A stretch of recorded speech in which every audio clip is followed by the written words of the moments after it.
എല്ലാം അയ്യപ്പൻ്റെ ഇച്ഛ, അയ്യപ്പൻ്റെ ഇഷ്ടം പോലെ നടക്കുന്നു എന്നുള്ളത് തന്നെയാണ് എൻ്റെ ആദ്യ പ്രതികരണം.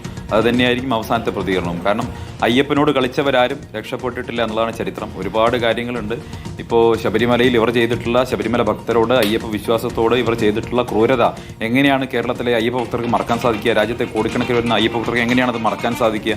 അതുകൊണ്ട് തന്നെ ഇത് വിശ്വാസപരമായ ഒരു വിശ്വാസി എന്നുള്ള നിലയ്ക്ക് ഇതെല്ലാം കാണുന്ന സമയത്ത് എൻ്റെ വിശ്വാസം വർദ്ധിക്കുകയാണ്. അയ്യപ്പനുള്ള അചഞ്ചലമായിട്ടുള്ള ഭക്തിയും വിശ്വാസവും വർദ്ധിക്കുകയാണ്. ഒന്നാമത്തെ കാര്യം. രണ്ട്, ഞാൻ നേരത്തെ പറഞ്ഞു വന്നത്, ഇപ്പോൾ പത്മകുമാറിലേക്ക് അന്വേഷണം എത്തുന്ന സമയത്ത് CPM-ന്റെ ജില്ലാ കമ്മിറ്റി അംഗം അകത്ത് പോയിരിക്കുകയാണ്.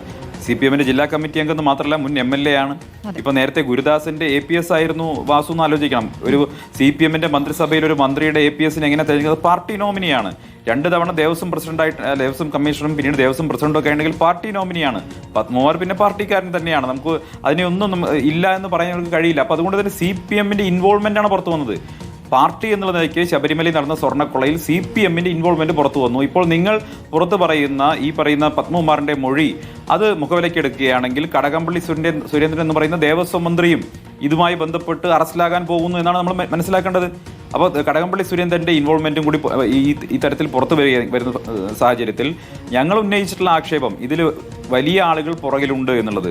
ഇത് കേവലം ഒരു ഉണ്ണികൃഷ്ണൻ പോറ്റിയിലോ ഒരു മുരാരി ബാബുവിലോ അവസാനിപ്പിക്കേണ്ടതല്ല. ഈ മുരാരി ബാബുവുമായിട്ടും ഉണ്ണികൃഷ്ണൻ പോറ്റിയുമായിട്ടുമൊക്കെ അടുത്ത ബന്ധമുണ്ടായിരുന്ന CPM-ന്റെ സമുന്നത നേതൃത്വം അറിഞ്ഞുകൊണ്ട് ഗൂഢാലോചന നടത്തിയിട്ടുള്ള വലിയ കോടിക്കണക്കിന് രൂപയുടെ സ്വർണ്ണക്കൊള്ളയാണ് ശബരിമലയിൽ നടന്നത്. കേവലം സ്വർണ്ണക്കൊള്ള മാത്രമല്ല, ശബരിമലയിൽ നടക്കുന്ന ഓരോ കാര്യത്തിൻ്റെ പേരിലും കോടികളുടെ അഴിമതിയാണ്. അത് കേവലം ഇത് മാത്രമൊന്നുമല്ല. അപ്പോൾ ശബരിമലയെ വിശ്വാസത്തെ കച്ചവടച്ചരക്കാക്കിക്കൊണ്ട് ശബരിമലയെ കൊള്ളയടിക്കുകയാണ് ഇടതുപക്ഷ സർക്കാർ, പിണറായി സർക്കാർ ചെയ്തത്. ഇത് മുഴുവൻ ജനങ്ങൾക്ക് മുന്നിൽ ഇപ്പോൾ അനാവരണം ചെയ്യപ്പെട്ടിരിക്കുകയാണ്. CPM-ന്റെ കപടമുഖം അനാവരണം ചെയ്യപ്പെട്ടിരിക്കുകയാണ്.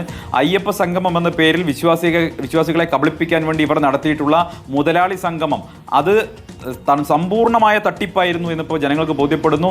ഇതുപോലെ ശബരിമലയെ തകർക്കാനും ശബരിമലയെ ഇല്ലാതാക്കാനും നീക്കം നടത്തിയ ഒരു സർക്കാരിനെതിരായിട്ടുള്ള വലിയ ബഹുജന പ്രക്ഷോഭം നാളെ മുതൽ തെരുവിലുണ്ടാവും എന്നുള്ള കാര്യത്തിൽ ഒരു തർക്കവും വേണ്ട. കടകംപള്ളി സുരേന്ദ്രനിലേക്ക് ഈ അന്വേഷണം എത്തുകയും അറസ്റ്റ് ചെയ്യുകയും വേണം എന്നുള്ളതാണ് കോൺഗ്രസിന്റെ ഇക്കാര്യത്തിലെ സുചിന്തിതമായിട്ടുള്ള അഭിപ്രായം. വളരെ